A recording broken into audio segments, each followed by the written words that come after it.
Hello and welcome back to the channel. If it's your first time here, my name's Lee. Here we cover geopolitics and world affairs, and today I want to concentrate on the rate of inflation in the UK.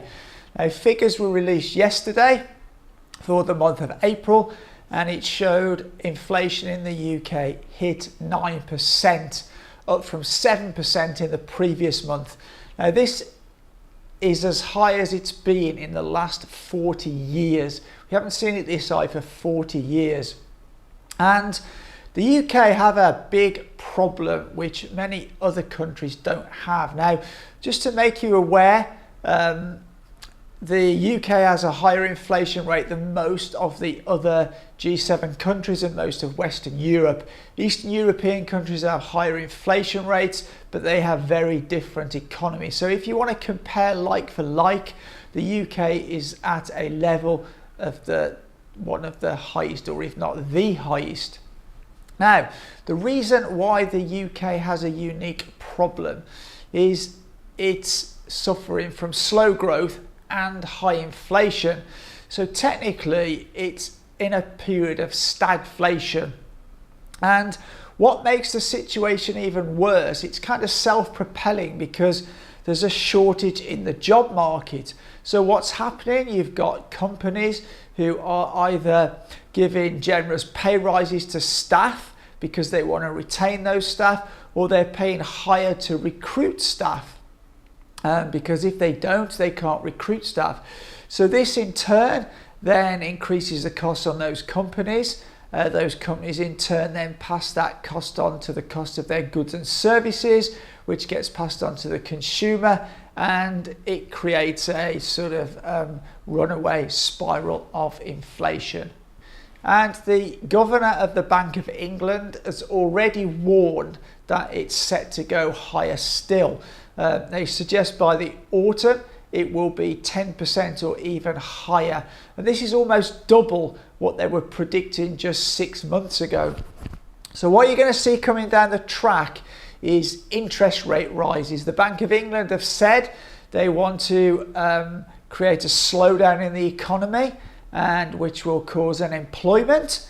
And the only tool really they've got to do this is interest rates. So it's predicted that over the next period of time, interest rates will rise to 3%, perhaps even 4%. Now, they've been at 0 or 1% for many, many years, since 2008. And this has actually been devastating to people who are retired and live off their savings. So there's going to be groups of people who are going to really suffer in this inflation.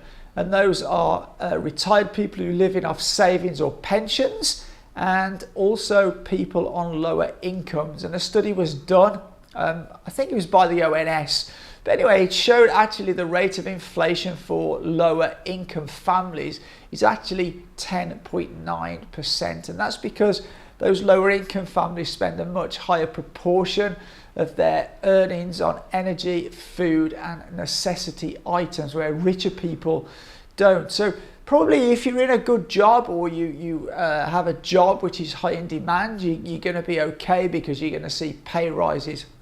I would also imagine that civil servants won't get the kind of pay rises to keep track with inflation. Now, the government are coming under a lot of pressure to do something to help families, because right now it seems government ministers are trying to blame everyone but themselves. They're blaming the Bank of England, they're blaming the energy prices that they have no control over. But I think they do have some responsibility to bear. A lot of the energy price spikes recently have been due to the sanctions they've imposed on Russia, and a lot of the food price rises we're seeing now, and the ones that are coming down the pipeline, are also due to the sanctions they imposed on Russia for the invasion of Ukraine.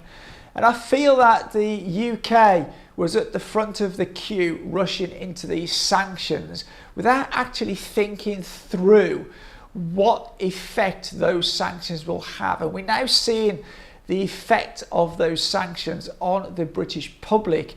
And the food crisis is going to get worse. It's estimated that there could actually be world famine. Both Russia and Ukraine are huge producers of grain and cooking oils, and they are going to set to rise by quite significant amounts over the coming months, because grain is just not being shipped from those countries. And it's probably highly likely that Ukraine will miss the planting season for this year. So these shortages will continue throughout unless other countries pick up the slack and plant more crops or produce more grain. Now, the other thing I'd like to mention here is it's going to be interesting to see if there's an emergency budget, or if in the next budget, or what actually the UK government, i.e. the Chancellor, is going to do to help British public on lower incomes. Now, bear in mind that Boris Johnson has pledged about £3 million so far to the Ukraine war.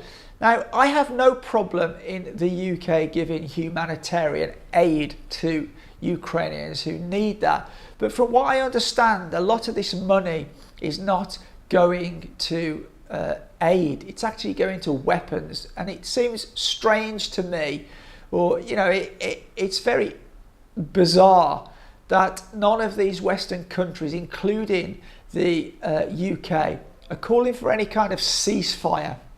They're just continually pushing this, supply more weapons, supply more weapons, supply more weapons.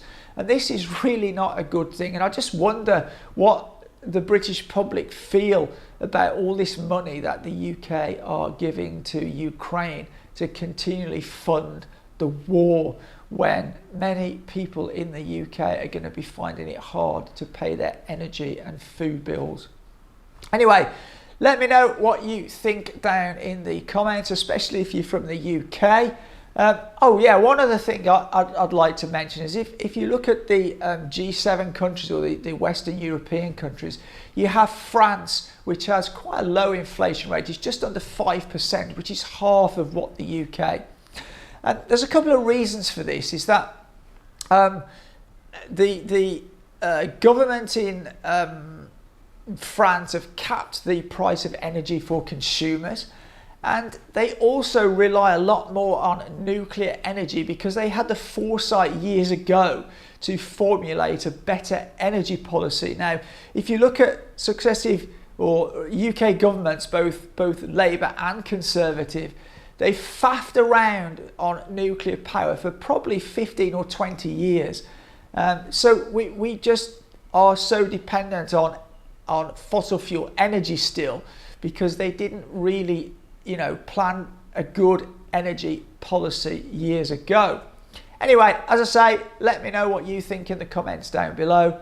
But as always, for now, take care.